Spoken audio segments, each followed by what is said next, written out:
Estamos aqui na Conexão Correio Popular, mais uma edição, mais uma entrevista, com o Dr. Oswaldo Dias Júnior, diretor do DEINTER, que congrega 38 cidades aqui da região de Campinas, né? Exatamente. Muito obrigado, doutor, pela presença. E queria começar com uma pergunta mais geral, assim, mais genérica, né?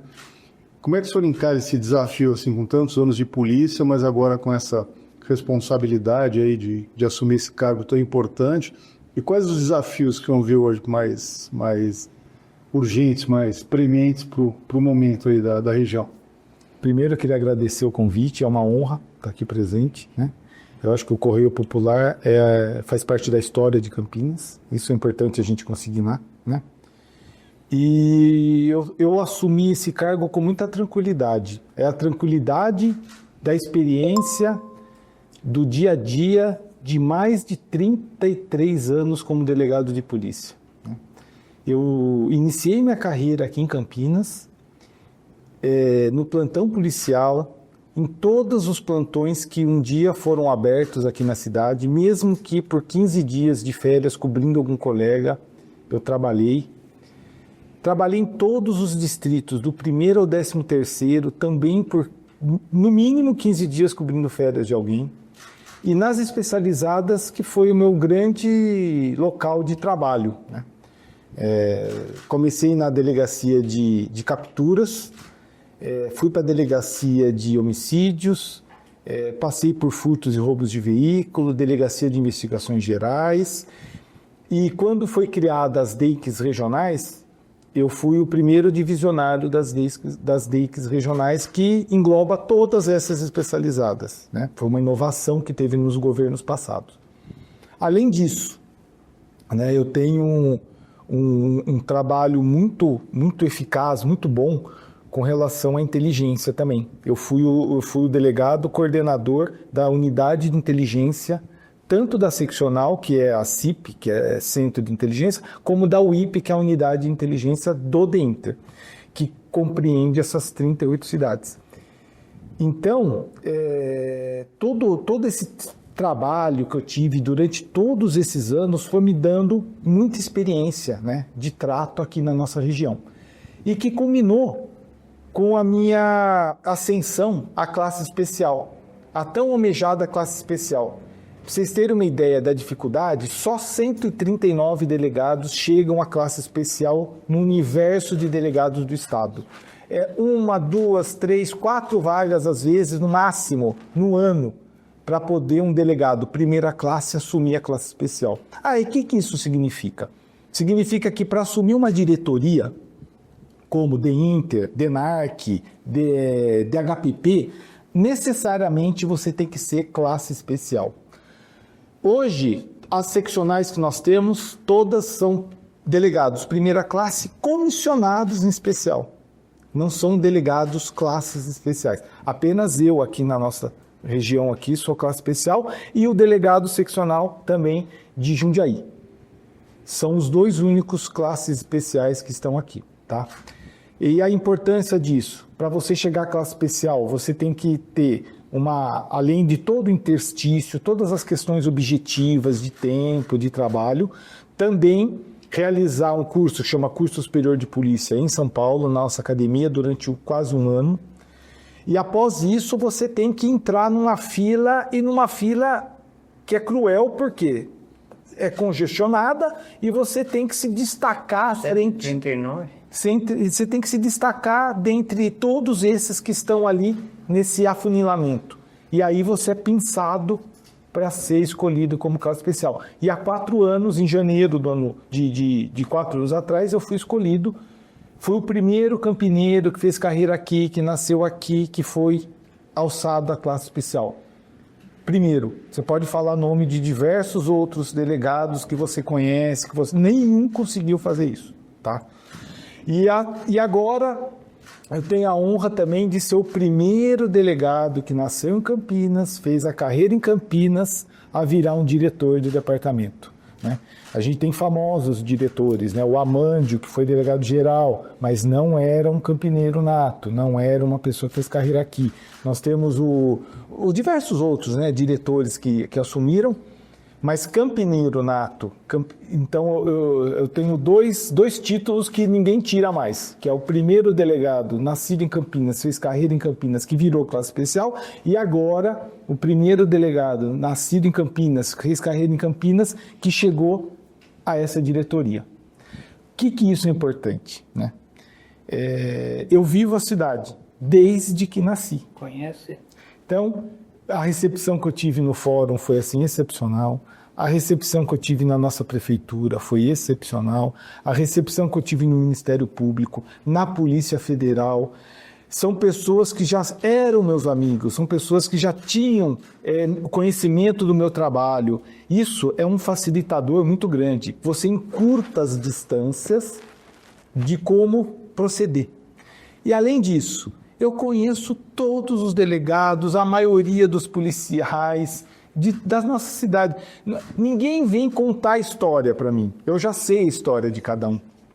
Isso é um diferencial muito grande. A verdade é essa. Isso aí me dá um handicap, me dá uma tranquilidade muito grande de saber aonde está o fio da meada, de fazer o certo, de fazer o correto, de não me envolver, não deixar ser envolvido. Porque o que acontece muitas vezes é isso. A pessoa que é de fora acaba sentando na cadeira, ela tem que escutar os outros. E às vezes o que falam não é exatamente aquilo. Eu não. Eu sei a história por vivenciar a história. Não é alguém me contando. Aí me perguntam também, mas então você conhece muito bem Campinas. Esse é um ponto interessante. Quando inauguraram as DEICs regionais, né, eu fui o primeiro delegado divisionário. Então eu tenho 3 primeiros, né, lugares. Eu fui o primeiro. É a DEIC, classe especial e agora o DEM. Conhece a região. E a circunscrição das DEICs regionais é exatamente igual ao departamento. Então eu fiquei lá durante anos fazendo investigações, também em Jundiaí, também em Mogi Guaçu, também na região de Bragança. Então, isso me deu uma tranquilidade muito grande para todas essas regiões. Além disso, eu fui delegado da unidade de inteligência, que também abrange as 38 cidades.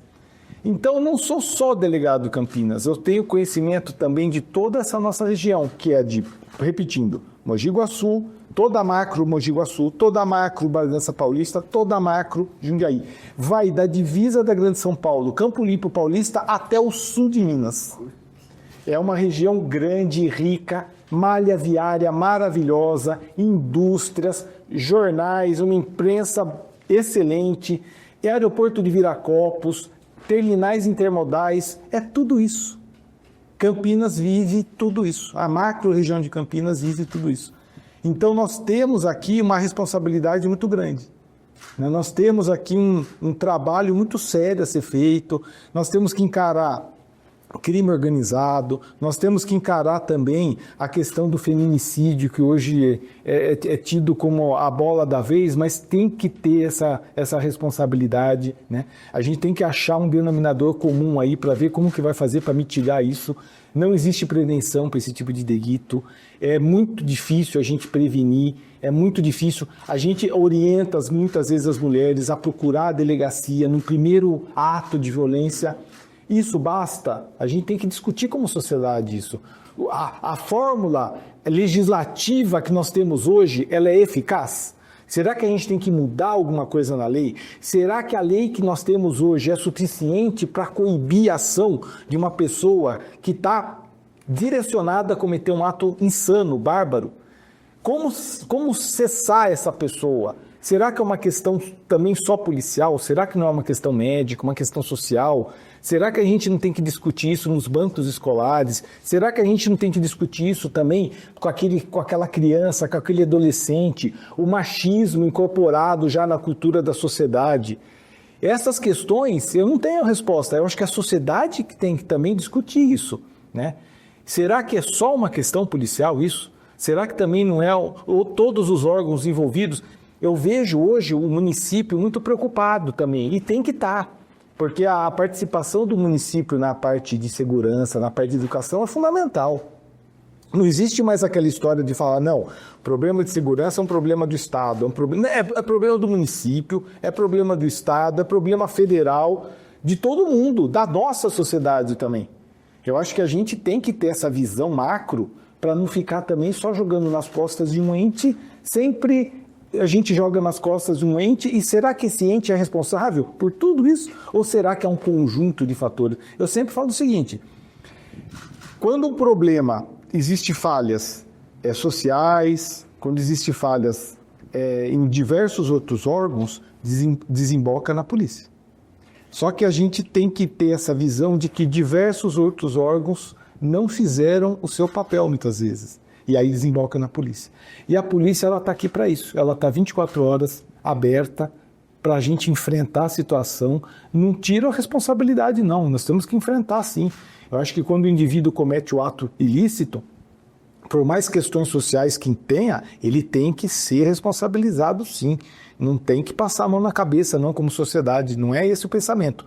O que eu defendo é, nós temos que, como sociedade, revisar as legislações, revisar as questões sociais, as questões éticas, as questões de educação, sim, nós temos que revisar isso, e ter um instrumento mais eficaz para que a polícia haja, para que o judiciário também tenha uma atuação mais eficaz.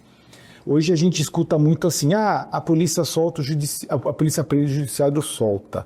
Audiência de custódia. A gente tem que discutir essas questões de legislação com o nosso legislativo. Quem muda a lei, quem faz a lei? É o legislativo. Então nós temos que discutir, está sendo eficaz, está surtindo efeito essas questões de dar uma liberdade provisória para um indivíduo que comete um crime, outro? Essa discussão nós temos que ter também. Não adianta a gente criticar o judiciário, porque o judiciário também tem que aplicar a lei. E a lei que está aí faz com que o judiciário faça o que faz. Então, o judiciário, ele tem as suas limitações também como aplicador da lei. A polícia tem as suas limitações como cumpridora da lei. E a gente, como sociedade, tem que pressionar os nossos legisladores para fazer as mudanças, as alterações constitucionais, né? Eu falo isso porque, há pouco tempo atrás, um crime de violência doméstica era tratado de maneira bem leve na polícia, no judiciário também. Com a mudança legislativa, agora nós temos um pouco mais de instrumentos para quê? Para lavar-se um auto prisional contra o indivíduo agressor da mulher. Medidas protetivas são eficazmente concedidas pelo judiciário. O indivíduo que descumpre uma lei uma medida protetiva, ele vai poder ser preso em flagrante delito pelo descumprimento dessa medida protetiva. Então, esses instrumentos deram munição para a polícia poder guerrear nessa guerra insana. E é isso que eu falo, essas mudanças da lei dão instrumentos. Crime organizado, houve uma mudança na lei do crime organizado, com relação à quebra de sigilo bancário, quebra de sigilo fiscal. Tudo isso foram munições que foram dadas para a polícia para poder guerrear contra crime organizado, colarinho branco e diversos outros crimes. Eu estou dando esses exemplos assim para mostrar que a polícia age, só que a polícia age dentro da lei, como tem que ser. O judiciário também age e aplica a lei. Então, nós temos que fazer alterações processuais, Código Penal, Código de Processo Penal, de maneira pontual, para alterar algumas questões que a gente acha que está tendo fragilidade e a sensação de insegurança, ela aumenta na população, né? Ela aumenta na população e a população fica sofrendo com essa falta de estrutura, dessa falta de estrutura legislativa, de falta de instrumento para a gente aplicar a lei. Tá? Vocês dão licença, nós demos um salto já grande na entrevista, mas eu gostaria que você me contasse um pouquinho da sua experiência de Campinas, que bairro você nasceu. Vamos falar. Colégios. Eu fui falando que eu estava... Depois a cronologia, eles cuidam da cronologia da entrevista. Vamos. Eu nasci em Campinas, na maternidade, né? Meus pais estavam morando em São Paulo, mas como a minha família é de Montemor, né? Minha mãe é de Montemor e meu pai é de Rafar. Mas como minha avó, né, libanesa, libanesa, morava em Montemor, minha mãe veio ter o filho, né, aqui na nossa região. Como Montemor não tinha hospital, maternidade na época, todo mundo tinha filho aqui. Então, em 1969, a minha mãe veio com a minha avó pro hospital aqui da maternidade e eu nasci aqui. Então, eu fiquei aqui na nossa região, pequeno, criança e tal, e depois de um certo tempo eu fui residir em São Paulo, mas por um curto período. Aí, quando eu tinha 10 anos, 9 anos, retornamos para Campinas e aqui eu fiz toda a minha vida. Estudei no Colégio Pio XII, fiz faculdade em Piracicaba, porque era o último ano, que eram 4 anos de faculdade de Direito. Eu falei, vou aproveitar e ganhar um ano a mais. Graças a isso, eu passei para delegado com 23 anos. Porque eu me formei com 23 anos na faculdade e prestei o primeiro concurso, eu passei. Para mim era o meu sonho, sempre foi meu sonho de ser delegado, era o que eu queria. Você prestou outro concurso? Não prestei. Não fiz inscrição para juiz, promotor, defensor, era delegado que eu queria. E aí eu me formei e prestei o concurso para delegado e entrei como delegado de polícia com 23 anos. E aí eu fiz toda a minha carreira aqui. Essa história, morava no Guanabara, como muita gente, né? Era um bairro, hoje é totalmente clínica e clínica médica. Morava onde era o antigo estádio do Guarani, lá no Pastinho. No Pastinho, Rua Bernardo de Sampaio, onde a Polícia Federal tinha um prédio na época. Morava ali. Minha infância eu passei ali. E aí mudei para o Cambuí, depois de adolescente, e até hoje eu estou no bairro Cambuí. Moro ali no bairro Cambuí até hoje. Um pouquinho mais da família, assim, fala um pouquinho do seu pai, cara. Então, o meu pai... falar dele. O meu pai, ele foi durante muito tempo, né, assessor do ministro Almir Pazianotto, né? Ele foi assessor direto do ministro Almir, de Capivari, de Rafar, e eles se conheciam lá desde a infância. E meu pai assessorou o Almir Pazianotto e, concomitantemente, meu pai era voluntário da Vara da Infância e Juventude como chefe do comissariado durante muitos anos. Eu estava almoçando com o Jesus Ariel. E o Jesus, advogado, também muito amigo do Almir Pazianotto, também tem toda uma relação ali. E meu pai foi assessor do ministro durante muito tempo. Poxa, que interessante. Então, essa seria a nossa formação. E meu pai sempre falava, né? E meu pai sempre sonhou que eu fizesse direito e eu sempre quis fazer direito. Mas eu sempre falava, pai, estou fazendo direito para ser delegado. Desde assim, antes de entrar na faculdade de Direito. Eu falava, vou ser delegado.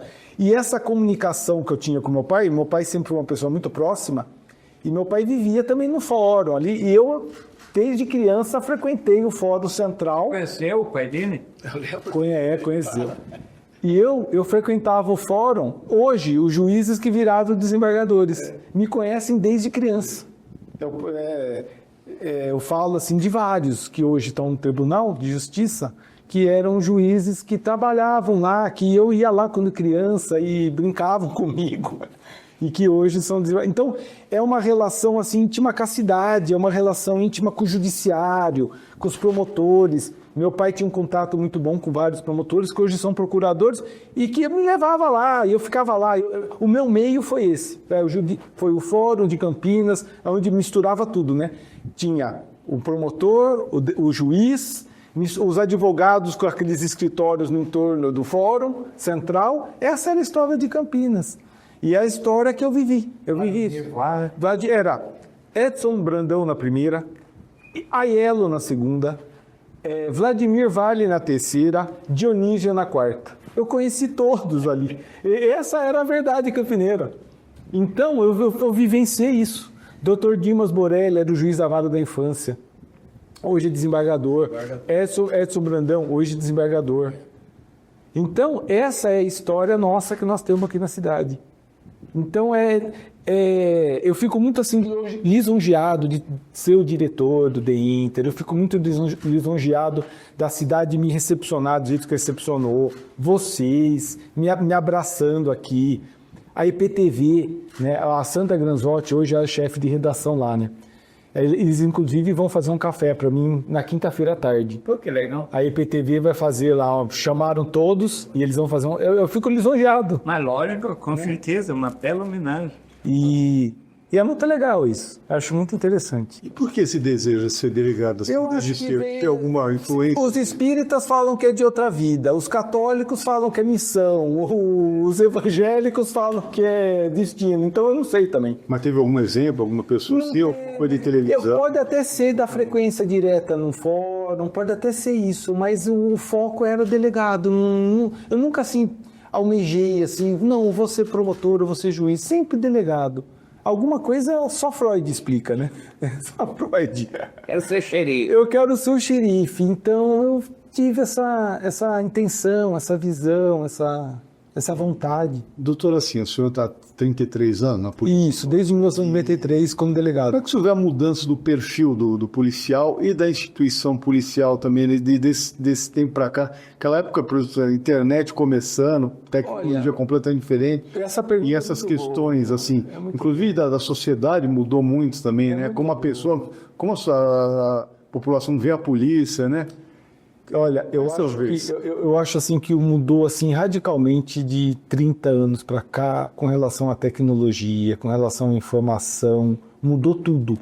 Os meus primeiros flagrantes foram feitos na máquina de escrever. Puxa.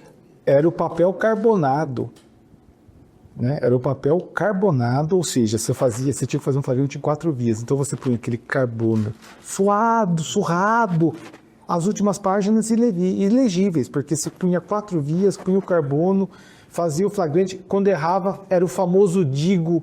Você escrevia alguma palavra errada que se via, putz, você já estava na folha, porque era uma folha corrida. Aí você fala, não vou começar tudo de novo. Então você punha digo, quando não apertava o X para pagar, né? Os mais relaxados. Esse foi o início da minha carreira, onde você fazia... você tinha que se consultar com livro. No início da carreira, eu ia com 5, 6 livros debaixo do braço para o plantão, para poder ficar folheando, às vezes, num caso que demandava um estudo melhor para analisar a ocorrência. Hoje em dia você tem IA para fazer isso. Hoje em dia você põe o caso, o IA já te dá o caminho das pedras. Mas não. E outra coisa, a gente não tinha celular, não tinha nada. Era o delegado com seus livros, né, com 2 investigadores e um escrivão. Era isso ou não era, Barlos? Exatamente isso. Você pegou o Cid Guimarães bem, não? Peguei ele como de Inter, eu acho, que ele foi de Inter e... O de Inter eu sei que chama... que antigamente não era de Inter, antigamente se chamava Delegacia Regional. A primeira delegacia. Isso, era a delegacia regional, que ia até divisa com Piracicaba. A região era bem ampla e era o pessoal brinca em São Paulo que eram os regionais. Eram os porque era um staff assim totalmente disponibilizado para esse tipo de cargo, né? Então eram os regionais. E era um sonho na minha época, eu olhava, falava, um dia, será que eu vou chegar a isso? Em 1990 eu subia... Em 1993 eu subi a escada para fazer lá a minha inscrição.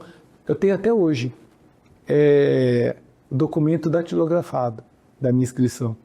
Não era internet, não era nada. Hoje em dia, você sentado em casa, você faz a sua inscrição em qualquer concurso. Não, era ali, pegava uma guia, Gari, pagava a guia da inscrição, voltava lá. Essa é a história nossa. Então é uma história assim bem interessante, bem... O Amândio você pegou, não? Amândio eu peguei. Amândio, na verdade, ele começou aqui... Começou não, ele já vinha com histórico de delegado, mas ele ascendeu como regional, né? Aqui de Campinas, e daqui ele foi para a Delegacia Geral. No governo do Quércia, no governo ali, ele alçou o cargo de delegado geral. Mas aquilo que eu falo, mas não era um campineiro nato e não fez a carreira aqui. Não. A diferença é essa, né? O próprio doutor José Laerte Goff Macedo, que é da região, mas não era campineiro. Não era campineiro. Ele era da região, de Americana. Eu creio que... Mas não era campineiro. Não. Então, o doutor Oswaldo realmente é o primeiro... Porque ele fez a carreira toda. E nasceu aqui, finalmente campineira, né? Da Gema, né? Da Gema. Agora, doutor, o senhor falou um pouco mais dessa parte, digamos, tecnológica, né? E a parte da população, de como a população vê a polícia e como a polícia age, se comporta, o senhor percebeu também muita diferença nesse tempo? No passado, né, a gente tinha assim, uma visão, né? A população tinha uma visão da polícia de uma maneira mais rudimentar. A gente sofreu muito nessa transição de 88, com a Constituição de 88, que foi uma Constituição cidadã, que deu uma abertura democrática, e o resquício da época da ditadura ainda permeava, às vezes, o coração e a mente de muitas pessoas, né?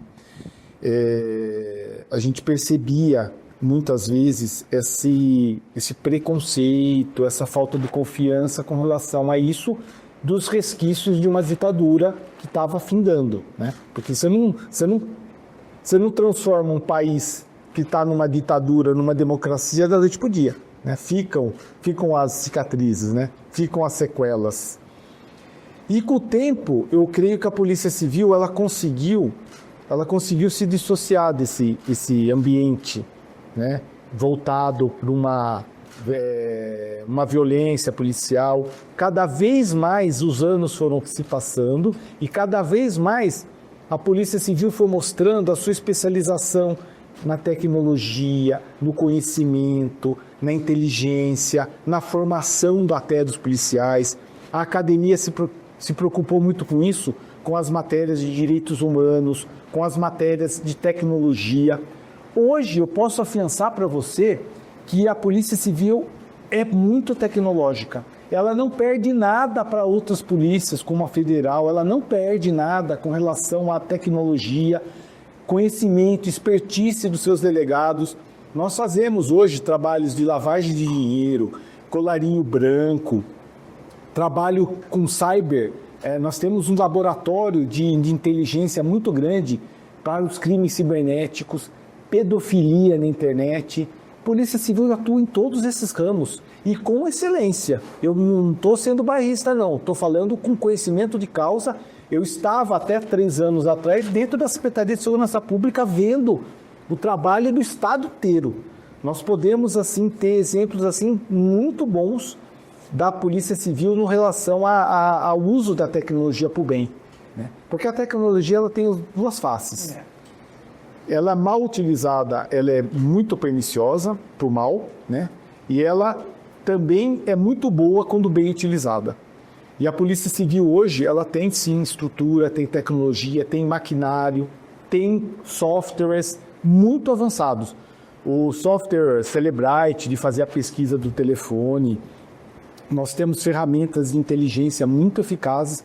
E eu nem costumo muito divulgar o que acontece, até mesmo para não dar informações para o próximo que vai fazer um tipo de crime. Eu sempre preservo muita inteligência, né? Eu dou exemplos nos roubos que teve nos shoppings, né? Teve um roubo no passado aí, que eu estava ainda na aerodivisionária da DEIC, a quadrilha inteira foi identificada e presa com um trabalho de inteligência de excelência. Nós fizemos um trabalho de excelência muito bem feito, e que conseguiu identificar, né? Não vou contar o pulo do gato, porque nem deve, mas a gente usou tecnologia de ponta para chegar aos autores. E diversos outros crimes. Eu dei esse exemplo como um exemplo que deu muita repercussão dentro de um shopping, tiroteio. Eu estou dando esse exemplo porque eu acompanhei para e passo como foi essas investigações, e foi investigações de ponta, com tecnologia. Hoje em dia, todo mundo é uma câmera ambulante de celular, né? Todo mundo tem um celular, todo mundo é o que antigamente não existia. E indo de encontro com o que você está falando. Isso facilitou muito também, né?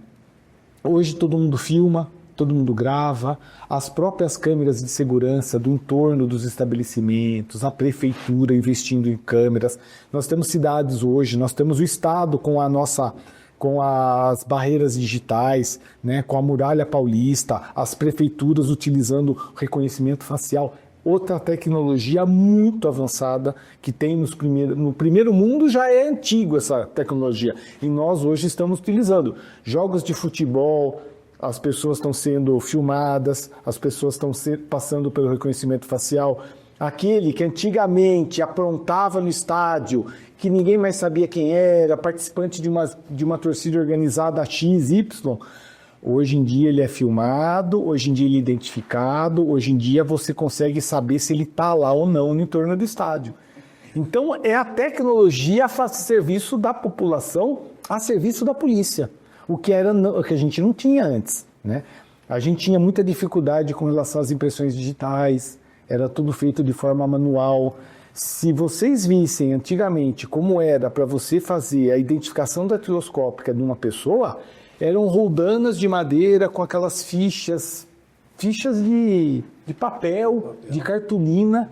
Aí você tinha que dedilhar a pessoa naquele rolinho de tinta para encaminhar para São Paulo, um motorista dirigindo, levando para São Paulo. Lá em São Paulo era rudimentar. Lá em São Paulo eles tinham que pegar aquelas rodanas para ver qual que era o número, porque cada dedo tem seu próprio número, tem sua característica. Gente, hoje em dia, um dedo você tem quem é a pessoa. Quer dizer, é um salto de excelência, é um salto de tecnologia, né? E isso vem colaborar demais com as investigações. Quisera eu, em 1993, ter tanta tecnologia assim, né, Vargas? A gente, eu acho que teria descoberto muitos outros crimes. Tem o DNA. O DNA também é uma ferramenta muito importante, né? Hoje em dia você consegue identificar através de resquícios de DNA onde está o indivíduo, né? Então são tecnologias que a polícia usa e usa sim, né? O senhor não é do tempo dos crimes sem solução, né? Tipo, quem matou a Alpa. Então, o Quem Matou a Alba já é um pouco antes, acho que eu não participei, mas eu acho que eu estava já na polícia, não sei se é... Mas o Vargas vai escrever essas histórias todas. Essas é interessante, essas são bem interessantes. Doutor, voltando à questão do desafio Tá. de sua missão, aí como diretor do DEINTER, a Polícia Civil em Campinas, nas últimas décadas, passou aí por um apedrejamento, uma situação bastante, foi exposta demais.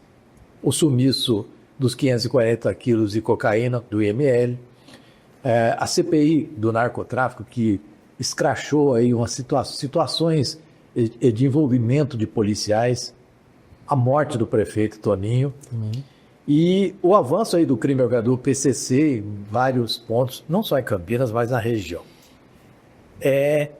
O senhor assume com o desafio de apagar tudo isso, de mostrar que a polícia avançou demais em relação a tudo que foi exposto e que a polícia foi apedrejada nessas oportunidades. Como o senhor vê isso? Ô Vargas, eu acho que tudo é uma construção, né? A gente tem que construir tijolinho por tijolinho, né? E através das instituições que a gente tem essa facilidade de ter essa interação, de fazer esse conjunto de instituições que estão ao nosso lado, junto com a imprensa, junto com a opinião pública, de reconstruir essa imagem, né? Eu acho que é uma das funções do delegado e diretor se aproximar também da sociedade viva, né? Quem é a sociedade? Somos nós. Essa aproximação tem que ter. Aquela imagem de uma autoridade policial do passado isolada, ou de uma autoridade judicial também isolada. Antigamente você não tinha acesso a ninguém. A gente não sabia o nome dos ministros do STF. Hoje acho que toda criança sabe o nome dos 11 ministros do STF. Por que isso? Por causa dos meios de comunicação, que é fundamental. Eu acho que é essencial numa democracia você ter imprensa livre, você ter meios de comunicação que alcance a classe E, D, E, A, E. Isso eu acho que é o mais importante e é o que veio acontecer hoje com os meios de comunicação. A democratização da comunicação que eu falo, né? Hoje um indivíduo que menos abastado, que mora numa comunidade, ele tem acesso ao mesmo conteúdo de uma pessoa que mora num condomínio fechado de classe A. É só ele ter um interesse, ter a intenção, ele consegue acessar o jornal Correio Popular pela internet da mesma forma que um indivíduo de classe A, o que antigamente era mais difícil. Antigamente o abastado recebia o jornal em casa e ficava com o jornal. Malemar, o interessado tinha que ir, às vezes, num banco, um interessado, às vezes, ia cortar o cabelo, aí ele tinha acesso a essa informação. Hoje não. Hoje a informação democratizou. Né? Então, Vargas, eu acho que o que leva à credibilidade é o trabalho sério, aquele trabalho honesto, aquela informação justa. Eu acho que isso vai trazer uma credibilidade muito grande para a polícia. Eu sempre fui muito transparente, nunca a gente, em nenhum momento, assim, omitiu alguma informação, a gente tem que ser transparente, tem informações que realmente a gente tem que não omitir, mas fazer com que ela não seja pública para que não prejudique as investigações no momento certo. E também tem outros tipos de informação que a gente não pode divulgar, que você vai estar orientando o próximo a fazer aquele crime. Como vocês chegaram nesse... Eu sou muito contrário a isso, principalmente de inteligência. Né? Eu descobri o crime porque ele cometeu essa falha aqui. O próximo não vai cometer essa falha. É verdade. Ele vai se preparar para não cometer essa falha. Né? Mas o fato em si tem que ser divulgado, as questões têm que ser divulgadas. E os repórteres mais antigos têm esse feeling, né? A gente percebe isso. As pessoas que são os editores, os repórteres, eles têm esse feeling de saber separar o que pode e o que não pode ser divulgado.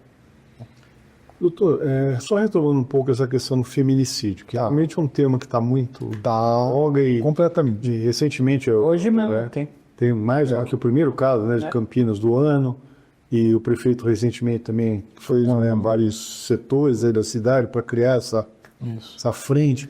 Porque é uma coisa que o senhor, com certeza, sabe, assim, a sensação que fica para a população é que a legislação melhorou, está se fazendo mais, mas dá um pouco a sensação de enxugar gelos, dá um pouco essa ideia de que a coisa, por mais que se faça, o que eu acho não melhora. O que o senhor acha? Eu acho assim, houve um recrudescimento da lei. Isso ajudou muito, deu uma missão para a polícia agir. Tá? Aí a discussão que eu faço é o seguinte, né? Tá tendo mais feminicídio? A pergunta é essa, né? Tá tendo mais feminicídio? Tá tendo menos? Eu retorno com uma outra pergunta. Será que se não tivesse essa lei recrudescida, será que também não ia existir muitos outros homicídios que foram cessados porque a lei deu munição? Será que a nossa sociedade ela está sofrendo algum tipo de... Uma sociedade que eu falo como um todo, ela também não está sofrendo um bombardeio de informações e não está sabendo digerir? Tudo são perguntas que eu também faço como cidadão. Será que a questão... eu falo questão médica e social porque são duas questões que a gente tem que debater também. Né? No passado, o nosso país tinha aqueles manicômios horríveis. A verdade é essa. Pessoas que tinham problemas mentais, eles eram colocados em manicômios, cerceados de qualquer direito e apodreciam. Desculpa o termo, mas é a verdade. Nos manicômios. Né? Então era 880, você era ação ou você não era, então você ia dar. Aí, com a modernização da legislação, com a modernização das questões médicas, a gente mudou da água para o vinho. Só que, um debate que eu faço, né? A questão do alcoolismo, a questão do uso da droga, a questão da saúde mental, está sendo encarado de maneira com que a gente evite cometimento de barbaridade na nossa sociedade? Está sendo feito isso ou não está sendo feito isso? O que eu vejo, que eu sinto no meu dia a dia, a pessoa às vezes tem problemas sérios de alcoolismo, de uso de droga, problema sério mental. A pessoa ela está sendo orientada muitas vezes com medicamentos dentro da casa, o tratamento familiar. Essa é a questão que a gente discute. Será que essa família está fazendo realmente esse suporte para esse indivíduo? Existe suporte para esse indivíduo? Existe suporte para que ele realmente faça o acompanhamento médico, tome os remédios corretamente? É a pergunta que eu estou fazendo também, tá? Porque muitas vezes a gente percebe que aquele indivíduo agressor de feminicídio, ele não tem só esse problema. Se fosse só, seria bom, mas não é só isso, não é isso a questão. Será que aquela agressão já não é uma questão médica, psiquiatra, alcoolismo, droga, que não foi tratado? Não estou defendendo, ele tem que ser... É a raiz do negócio. É um debate que eu faço, essa questão. Por isso que eu volto naquela questão. A legislação ela tem que mudar, mas a gente tem que mudar também o nosso modo de encarar isso. A nossa sociedade está sofrendo. Diariamente, no Estado, mulheres estão sendo mortas por ex-companheiros, ex-namorados. Muitas vezes, tirando a própria vida depois. O que denota isso? Alguma questão de saúde mental tem que ser encarada, de saúde. A gente tem que fazer essa meia-culpa também, como sociedade. Como que a gente vai coibir? A polícia tem ferramentas, a polícia representa, a gente tem locais adequados para acolher aquela mulher, para que ela seja acolhida. Isso é o suficiente? São questões que eu fico debatendo como cidadão também, como sociedade. Né? Eu fico muito preocupado com isso, porque são famílias que estão sendo dizimadas, crianças que estão deixando órfãos, às vezes do pai e da mãe. Por quê? O indivíduo vai lá, mata a esposa e se mata. Aquela criança, às vezes 2, 3, 4 filhos, ficam sem pai e sem a mãe. E aí, como que vai ser isso? Como que a gente vai tratar essas crianças no futuro? São questões que eu não tenho a resposta. O que eu tenho é o seguinte: a polícia está preocupada, a polícia age, medidas protetivas são pedidas, assim, há dezenas de medidas protetivas. O judiciário ele tá sendo demandado muito pela Polícia Civil. Muitas vezes, e o que eu falo? Gente, essas medidas protetivas são eficazes sim. Mas tem um caso lá, não sei aonde, que a pessoa pediu, mas não adiantou. Gente, no mundo de medidas protetivas, esse é um caso. Porque a mulher tem que procurar a polícia sim, a mulher tem que denunciar sim, a polícia tem meios de fazer que essa mulher seja protegida sim. Cabe ao Estado dar essa proteção, sim. Eu não estou falando que não cabe, cabe sim.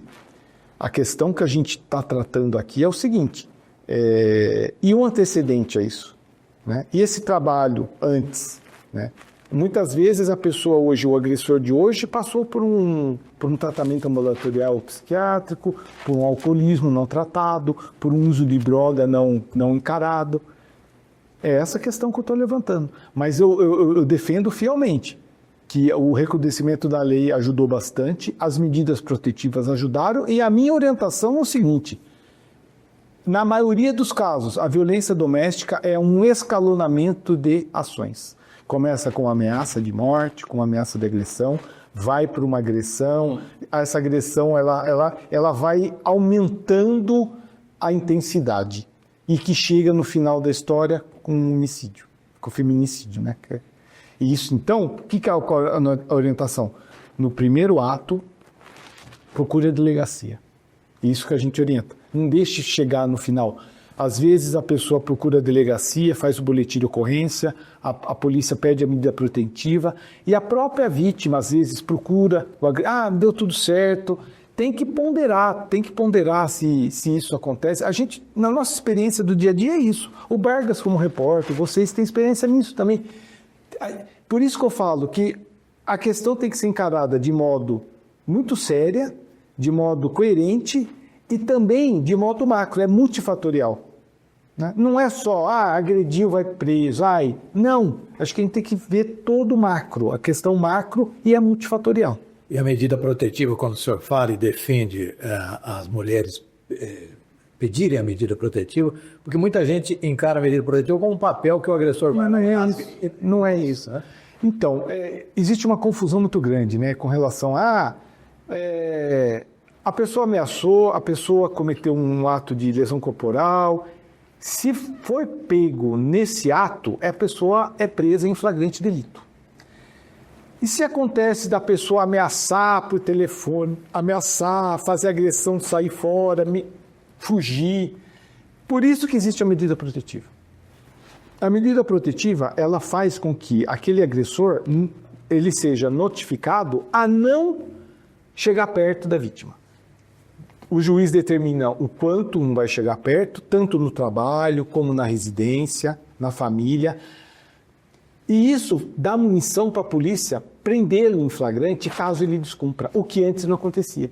Hoje, se tiver um cidadão com medida protetiva decretada e ele descumprir aquela ordem que o juiz dá, você não pode chegar perto do trabalho dela, você não pode chegar perto dá munição para ele que ele seja preso, mesmo sem ter contato com aquela vítima. O fato dele transgredir aquela medida protetiva já é o suficiente para a Polícia Militar ser acionada, a Guarda Municipal, a Polícia Civil, e quando levado para a delegacia, o delegado tem instrumentos de fazer a prisão em flagrante dele. Então, isso é muito eficaz. Então, quando a gente fala que a medida protetiva é eficaz, ela é sim, ela é eficaz. Né? Então, a gente estimula a procurar sim a delegacia. E tem exemplos de que, estava com medida protetiva, não deu certo, tal, enxugar gelo. Gente, quantas vezes a medida protetiva protegeu essa mulher? Outras mulheres, muitas vezes. Né?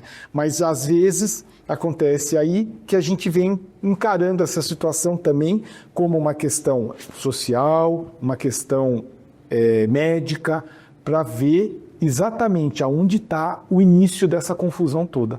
Tá? Doutor, o senhor assume um cargo que é um gestor, né, da Polícia Civil em 38 municípios. Além, claro, do combate ao crime organizado, ao combate às ações criminosas, o senhor tem que administrar delegacias, administrar todas as situações. Na sua mesa de trabalho aí já tem projetos para reformas de distritos, aqui em Campinas e nos outros municípios de delegacias, a instalação de dessas salas de acolhimento, que muitos desses municípios ainda não têm delegacia de defesa da mulher. Campinas tem 2, mas muitos municípios ainda não têm. Aí estão nos seus planos, quais são os seus projetos que já estão no seu papel? Ô Braga, evidentemente, né, que diversas ações a gente tem na cogitação, no nosso pensamento. Dependemos de verba, a gente depende do poder público estadual. Muitas vezes emendas parlamentares também contribuem para a gente ter um pouco mais de fôlego financeiro. Tá? Eu tenho, debaixo do meu guarda-chuva, do DEINTER, as seccionais. Então, os ordenadores de despesa também são seccionais, tanto a primeira seccional, a segunda, o Jundiaí, Bragança Paulista e Mogi Guaçu. Todos são gestores também. Então, a minha intenção qual que é? Chamá-los, né? Cada um no seu tempo, para quê? Para a gente ver quais são as demandas exatamente necessárias da primeira seccional, da segunda seccional e do interior também, no nosso entorno aqui. É fundamental essa conversa, esse diálogo. Eu fiz apenas uma mudança na segunda seccional, coloquei o Dr. Monteiro. Por que o Dr. Monteiro? Porque ele estava lá na Delegacia Geral de Polícia Adjunta, ele estava fazendo essa parte administrativa lá também, e ele é um conhecedor da área da segunda seccional. Ele trabalhou muito tempo no plantão, ele foi assistente lá, ele é uma pessoa aqui de Campinas, também tem todo o conhecimento, e eu entendi necessário fazer essa alteração. Na primeira seccional permanece o mesmo delegado seccional, que já era o Luiz Antônio, o Zé Antônio, que é uma pessoa muito boa, muito competente, e em Jundiaí o Branco, a Edna em Mogi Guaçu e o Sandro lá em Bragança Paulista. Então são delegados que, com certeza, têm as demandas, que já são conhecedores das demandas de cada região. Essa questão das delegacias à mulher é uma prioridade do governo estadual. A gente está sensibilizado com isso. Os municípios também estão, né, preocupados com isso, os prefeitos estão colaborando muito, as guardas municipais. Eu sou um grande incentivador das guardas municipais, eu acho que a guarda municipal, ela vive muito o município também, né? Então, as guardas municipais vêm contribuir. É aquilo que eu falei no início. A questão de segurança, ela é preocupação e é obrigação de todos os entes, não só o estadual, não só o municipal, não só o federal.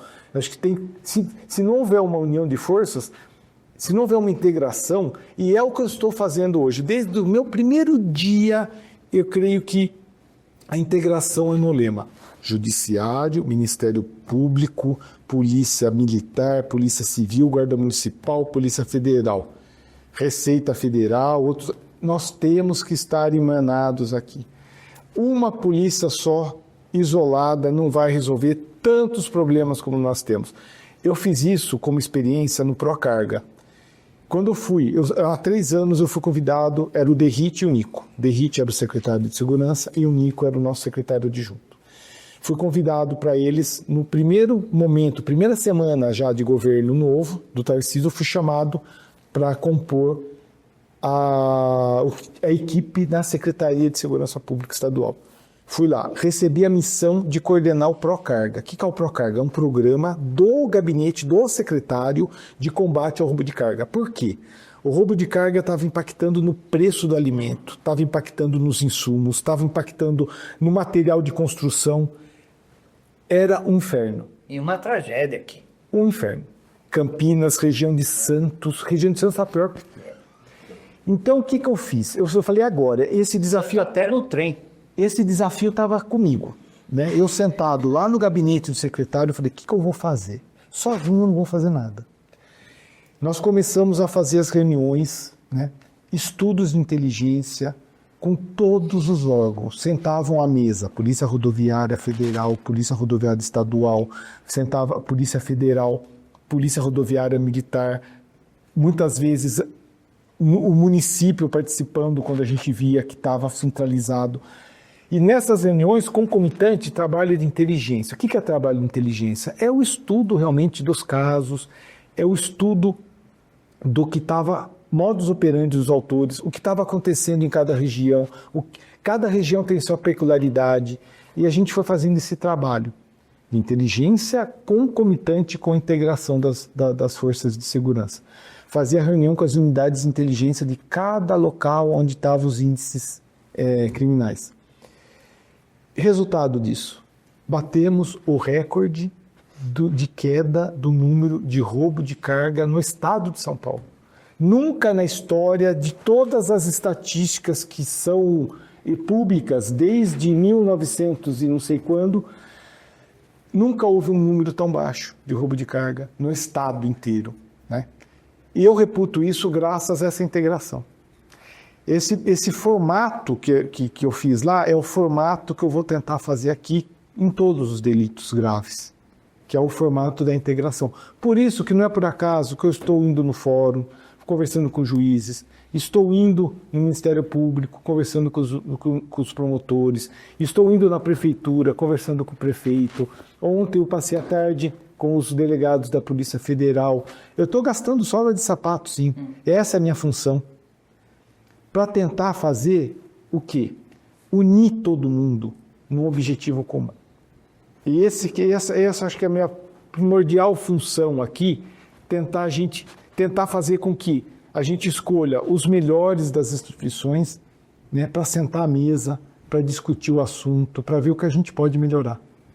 E a prefeitura é fundamental, a polícia civil é fundamental, a militar é fundamental, a rodoviária é fundamental, a polícia federal é fundamental. A gente não consegue fazer polícia judiciária sozinho. E quando o senhor fala em todos os delitos, tem uma classificação aí, né? O tráfico de drogas, o roubo e furto de veículos, que alimenta muito o crime organizado, essas modalidades de crime. Vai ter um trabalho... Ô Vargas, eu tenho assim por mim o seguinte, o crime organizado tem que ser combatido? É evidente que tem que ser combatido.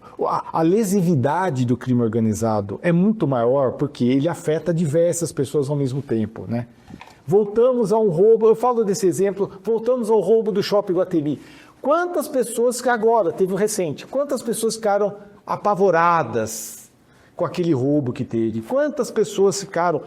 A divulgação daquilo causou... Eu tive amigos que ligavam para mim e falavam, nossa, o que está acontecendo aqui? Eu estava no cinema. Afeta um grupo de pessoas muito maior. Mas a gente não pode deixar à mercê também aquele pequeno, o chamado pequeno delito. Aonde que acontece o pequeno delito? Acontece lá na comunidade, afeta aquela comunidade, aquele pequeno traficante que os comentaristas de segurança chamam de pequeno traficante, no bairro ele é o terror do bairro. Ele afeta aquele pai de família que tem a filha que está indo estudar à noite, aquele pai de família que sai 5 horas da manhã com o celular na mão, vai no ponto de ônibus e lá ele é roubado no ponto de ônibus. E a gente não pode deixar a mercê, não pode esquecer, não pode abandonar isso também. Eu acho que a gente tem que ter esse olhar.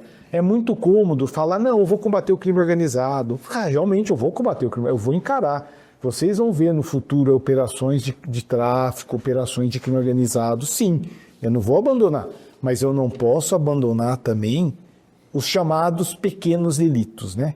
O celular é pequeno delito para o comentarista, só que para a pessoa que perdeu aqui do celular, às vezes está pagando em 48 parcelas e aquilo é o instrumento de trabalho dele, né? O traficante na porta da casa do cidadão de bem é um incômodo 24 horas na cabeça daquele cidadão. Ele não deixa a filha sair, ele não deixa o filho jogar bola na rua porque sabe que está tendo tráfico na porta da casa dele. Mas é um pequeno traficante, muitas vezes é um adolescente que está vendendo droga. Está errado, é crime, não pode. A gente tem que ter essa visão também. Aquele cidadão não pode ficar à mercê de um indivíduo, de um grupo, que melhor que seja, está na porta da casa dele. Então, essa visão eu tenho. Vou combater o grande traficante? Claro, é a pessoa que leva o tráfico, é a pessoa que traz a droga da Bolívia, é o que abastece esse pequeno traficante. É o alvo. Mas eu não vou deixar também à mercê o pequeno delito, é o celular, é o traficante do bairro, é aquele assédio que é feito no ônibus. Tudo isso é importante. O leque é muito grande, gente. O desafio é enorme. Mas eu vou tentar, com toda essa minha expertise, eu vou tentar, com todo esse conjunto de atores que eu vou colocando à mesa, tentar chegar nesse denominador comum aí e tentar combater. E os golpes de internet? São gravíssimos golpes de internet, são gravíssimos. Nós criamos agora, recentemente, lá na DEIC, um setor especializado que é uma investigação especializada. Tem que ter pessoal especializado para combater esse tipo de delito. Muitas vezes, Ítalo, o autor está lá no Nordeste, às vezes fora do país. Às vezes na cadeia. Às vezes dentro de uma cadeia, às vezes fora do país, usando essa nossa tecnologia, usando essa nossa internet para cometer crime, enganando o idoso, enganando o cidadão de bem. Muitas vezes o idoso perde a aposentadoria, perde as economias de uma vida inteira com um estelionatário desse. E eu faço até um apelo aqui, usando todo esse poder que tem o meio de comunicação do Correio Popular, da TV do Correio. Aquela pessoa que tem um idoso dentro de casa, que tem uma pessoa menos esclarecida, às vezes, tecnologicamente falando, oriente seu ente querido, para que não faça nada correndo. O estelionato, ele usa 2 tipos de fato. Ele atrai por um benefício muito bom, um preço baixo, uma oferta muito boa, e o segundo é o imediatismo. O estelionatário, ele usa esses 2 itens. Nada é tão importante, tão rápido, que você não possa parar, pensar e consultar um parente, consultar o gerente do banco. Começa a pensar nisso. Nada é tão importante que faça com que você tenha que fazer aquele Pix agora ou você vai perder a oferta. O estelionatário usa isso. Ele faz um atrativo, ele faz uma oferta, um preço desproporcional, uma oferta muito... E, ao mesmo tempo, ele precisa do imediatismo. Porque ele sabe que aquela pessoa, naquele ato do impulso, vai fazer o depósito e nunca mais vai ver o dinheiro. Então, cabe a nós, como delegados de polícia, orientar a população e eu peço para que as famílias orientem os seus entes queridos. Tanto uma pessoa idosa, eu falo pessoa idosa porque vira e mexe eu recebo telefonema de amigos, de pessoas, olha, minha avó caiu no golpe, olha, meu tio caiu no golpe, olha. E como que é esse golpe? Tem diversos tipos de golpe. A gente pode fazer um dia uma matéria só para falar de Achou que golpe. estava namorando o Brad Pitt. Tem pessoa que estava conversando que a gente achou que era gerente do próprio banco. A pessoa achando que vai comprar um objeto com preço muito bom. Gente, a gente tem que orientar a população. Faz parte, a polícia tem esse viés também e a imprensa muito mais. Não tem nada tão urgente que você não possa checar essa informação. Essa é a dica. Converse com os parentes mais esclarecidos tecnologicamente. Entre em contato com a sua gerente de banco para se certificar se aquele débito realmente existe. Porque o estelionatário usa isso.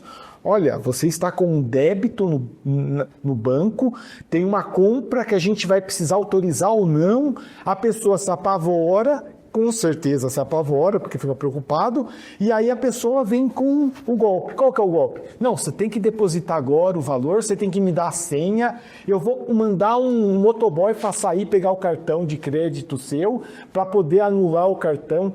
Gente, não entregue o seu cartão para ninguém, não entregue sua senha para ninguém. Não acredite nesse telefonema, não acredite nessa mensagem. Se certifique que realmente é da Receita Federal o telefonema, se certifique que é do INSS. Eu estou fazendo toda essa gama porque são tantos golpes, são tantas tentativas de enganar o povo que eu fico com um leque aqui. Ora é do Detran, ora é do INSS, ora é da Receita Federal, ora é da polícia. As pessoas se identificam, às vezes, como delegados de polícia para pressionar a pessoa a fazer um depósito, porque, olha, tem coisa errada aqui, você tem que fazer um depósito. E muitas vezes, na inocência, na confiança, o ser humano, ele confia nas pessoas, né? Principalmente, né, as pessoas mais idosas, as pessoas tendem a confiar, né? É bonito isso, mas no momento que nós estamos vivendo hoje, desses meios de comunicação, a pessoa ela tem que ter o auxílio dos parentes, de amigos, do vizinho, para que se certifique realmente daquela situação. Não faça nada correndo, não acredite em falsos profetas, falsas ofertas. Você tem que ter essa cautela. A minha mãe faleceu ano passado e eu orientava a minha mãe todos os dias. Falava, mãe, se telefonarem aqui, dizendo que é do INSS, dizendo que é do banco, você desliga o telefone e liga para mim ou ligue para a gerente. Um dia desses, né, no ano passado, ela ligou e falou, olha, filho, era a gerente, era a voz dela. Eu falei, mãe, não era. Banco não liga. O banco não era gerente. Mãe, eu falei assim para ela, mãe, faz o seguinte, liga para a gerente e vê se era ela mesmo. E um minuto depois ela me... Júnior, não era o gerente. Era um golpe mesmo. E só que ela já estava orientada a não dar senha, não entregar o cartão. Ainda bem. E ela, mesmo orientada, acreditava que aquele telefonema era a voz da gerente dela. Eu tô contando isso porque é conhecimento de causa dentro de casa. Mas a orientação que eu passava para ela impediu o golpe. Por quê? Ela não forneceu a senha, eles queriam pegar o cartão. Era aquele golpe que fala que o cartão está clonado, então eu vou mandar um motoboy aí, pegar o cartão. Só que ela ficou firme, só que aí ela ligou para mim para se certificar. Ela falou, será que não era mesmo? Mesmo orientando, minha mãe com 82 anos, mesmo eu orientando, ela ainda ficou em dúvida. Isso que eu quero dizer. Nós, familiares, nós temos que orientar os nossos entes para que não caiam nesses golpes. E depois que caiu, a polícia tem todo um trabalho de inteligência para identificar. Muitas vezes a conta aberta é uma conta com documento falso, o telefone usado é um documento de cadastro falso. Tem toda uma dinâmica que a polícia vai ter que ir atrás. Aquele telefone do golpista não adianta nada, né? Porque... Muitas vezes, a gente não pode generalizar. Muitas vezes o golpista usa algum tipo de telefone que a gente tem um fio da meada para pegar, que eu não posso contar, mas a gente consegue. Mas muitas vezes um estelionatário muito bom, né, muito profissional do crime, ele usa instrumentos que maqueiam um IP das máquinas, que fazem alteração do número. Então, tudo depende da qualificação do malfeitor. né? Tem estelionatos muito bem elaborados e alguns não tanto, né? E a polícia fica sempre correndo atrás dessa questão. Por isso que a prevenção é o melhor remédio. Porque depois, para você correr atrás, você depende muitas vezes de quebra de sigilo judicial, então você tem que representar para o juiz conceder. Não é rápido, às vezes você depende de operadoras de telefone, você depende de bancos, de departamento jurídico de bancos para analisar os pedidos. Então, são instrumentos que a polícia que ela usa, que ela detém, mas que não dependem só dela. Aí você já começa a depender de outras instituições e aí, com certeza, não vai ser aquela agilidade que a vítima pretende, né? Que a vítima gostaria que fosse. Por isso que eu falo, a prevenção nesse tipo de crime é fundamental para tentar tolher, diminuir, não acreditar nas informações que vêm, mensagens que vêm. Eu vou confessar para vocês, às vezes é tão elaborado que às vezes eu fico em dúvida, às vezes eu recebi uma dessas ultimamente, que a pessoa mandou uma mensagem dizendo que eu estava com débito de multa num carro, né? Aí eu falei, será que eu estou com débito mesmo de multa? Aí eu falei, calma, por isso que eu falo, calma é o melhor remédio, calma, vamos pensar. Quem que está mandando? Será que o Detran informa? É você que tem que buscar essa informação. E a informação estava muito... O logotipo do Detran, bem formulado. Mas eu falei, calma, vamos pesquisar. Eu vou pesquisar. Não, eu não vou obter essa informação.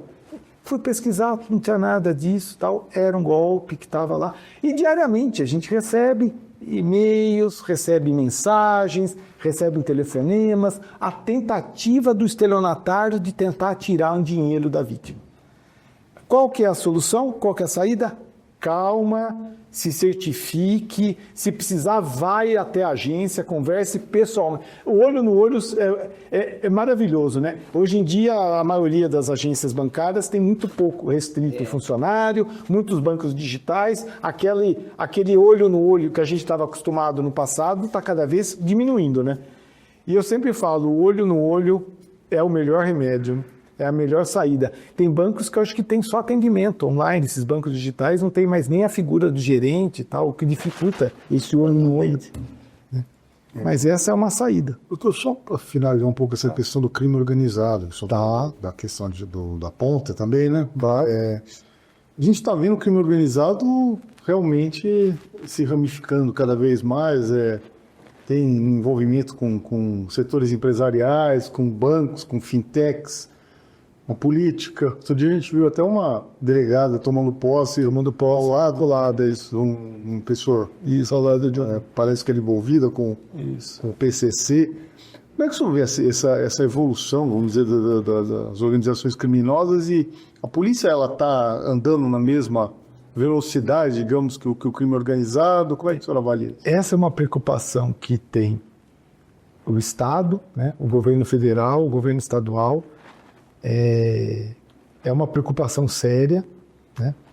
A gente tem uma visão às vezes equivocada no passado, né, que vem do passado, que muitas vezes o traficante ele é uma pessoa da comunidade mais humilde, né? E durante as investigações que a gente vem fazendo nos últimos anos, a gente percebe que nem sempre o traficante é aquela pessoa com pé de chinelo e camiseta. Às vezes o colarinho branco está ali, às vezes é uma pessoa travestida de empresário, utilizando empresas, utilizando muitas vezes o sistema bancário para fazer lavagem de dinheiro, para fazer crime de ocultação de bens. E aí a gente volta mais uma vez naquela questão. O recrudescimento da lei deu munição para a polícia correr atrás. Todos esses escândalos dos últimos anos só foi possível lei do crime organizado, lei da lavagem de dinheiro, que deu um instrumento para o delegado de polícia agir, para o Ministério Público, para o Judiciário agir. E eu vou falar para você, o número de ações, o número de inquéritos que foram instaurados e estão em andamento com relação a esse tipo de crime é muito grande. É bastante, é muito grande. Vocês abrem o jornal, vocês mais do que ninguém têm esse conhecimento de quantas operações são feitas pela Polícia Civil, pela Polícia Federal, pelos Ministérios Públicos Estaduais, Ministério Público Federal. É sim uma prioridade nossa também essa visão de combater esse tipo de delito, para que o crime organizado não entre, né, não fique permeável na política, nos entes públicos, no Estado, né, de direito. É uma preocupação nossa, sim. Cabe a nós utilizarmos esses instrumentos para poder tentar evitar que esse crime organizado ele se misture com a nossa sociedade como um todo. Isso é uma preocupação, sim. Nós temos vários trabalhos em andamento. Eu posso afiançar para vocês que tem trabalhos assim vinculados ao crime organizado, lavagem de dinheiro, colarinho branco. Muitos deles nós estamos fazendo em conjunto com o Ministério Público, em conjunto, Polícia Federal. E em breve a gente vai ter bastante notícia para dar, de bastante gente que vai ser presa, que vai ter que responder pelos atos que estão cometendo aí. É um trabalho muito profissional, é um trabalho que às vezes demanda investigações de meses, né? E para poder colher todas as provas necessárias, realmente demanda um tempo. Mas eu tenho certeza que vai surtir efeito. É uma das minhas prioridades. E mais uma vez eu falo também, essa minha andança em todos esses locais é exatamente para a gente costurar alianças, costurar convênios com todos esses entes. Você não consegue fazer uma investigação de grande porte, envolvendo empresários, envolvendo às vezes agentes públicos, sozinho, sem todo mundo estar sentado à mesa. Você tem que ter esse conjunto, você tem que ter essa integração para poder chegar no objetivo. Senão você acaba, como diz o dito popular, morrendo na praia, você não vai ter o fôlego suficiente para conseguir alcançar o objetivo, né? Doutor, só para finalizar, a gente sempre faz essa pergunta para todos que estão aqui, né, até para sair um pouco só daquela coisa mais sisuda, digamos. Como é que é a sua rotina fora do trabalho? O senhor tem algum hobby? Gosta de fazer coisa? Eu sou uma pessoa que eu faço assim de 15 a 20 quilômetros todos os dias. Nossa! Todos os dias. A recomendação médica não é essa. Todo mundo fala, mas você faz todo dia. Há muitos anos eu falo, é minha terapia. Na maioria das vezes eu faço na esteira. No meu condomínio tem esteira, ou faço no clube, mas eu faço assim, no mínimo 15, 16 quilômetros quando eu estou com preguiça. E quando eu estou animado, chega a 30. Mas todo dia? Todos os dias eu acordo 5 horas da manhã, às vezes antes, e faço isso. É minha terapia. Ajuda a pensar também, né? Ajuda a pensar, ajuda a raciocinar, e eu faço isso todos os dias. Todos os dias. Sábado, domingo, feriado. Esse acho que é minha válvula de escape. Mas quando você vai dormir? Como eu tenho um filho pequeno, eu vou dormir quando ele vai dormir. Então a gente bota ele para dormir umas 9 horas, 9 e pouco, porque ele tem que acordar cedo para ir para a escola. Então eu aproveito essa calmaria da minha casa e eu vou dormir mais ou menos 9h30, 10 horas. Ele bota ele para dormir e tal, umas 9, 9 e pouco, eu vou dormir umas 10. Mas daí eu acordo. E você vai ficando velho, você acorda num horário que... Mas é aquele horário lá, eu não consigo dormir. Às vezes está aquele dia chuvoso do domingo, meu olho está instalado já. Aí eu falo assim, já que eu tô acordado, eu vou lá fazer, porque senão dá peso na consciência de não fazer, né? E aí quando você não faz, dá peso na consciência. Acho que é a dopamina do exercício, né? E o meu hobby é esse, meu hobby é filme, sou corintiano. Não sei se agrada ou desagrada a vocês, sou corintiano, né? Tem mais um representante. Primeiro. Mas o hobby, eu sou uma pessoa assim de simples, eu gosto de estar com os amigos, gosto de estar com a família, gosto de viajar por aqui mesmo, no entorno nosso aqui. Eu acho que a nossa vida é isso aí, é cuidar da família, cuidar do filho. Turismo regional. O turismo nosso em tanta coisa aqui. De vez em quando a gente leva um filho para uma Disney, volta, Mas acho que o dia a dia nosso é esse aqui. É o dia a dia. TV lá para o senhor se despedir. Olha, e diante de tudo que a gente falou, de tudo que a gente conversou, eu posso afiançar para vocês que a Polícia Civil ela está para cumprir o seu papel, as portas abertas das delegacias, das DDNs.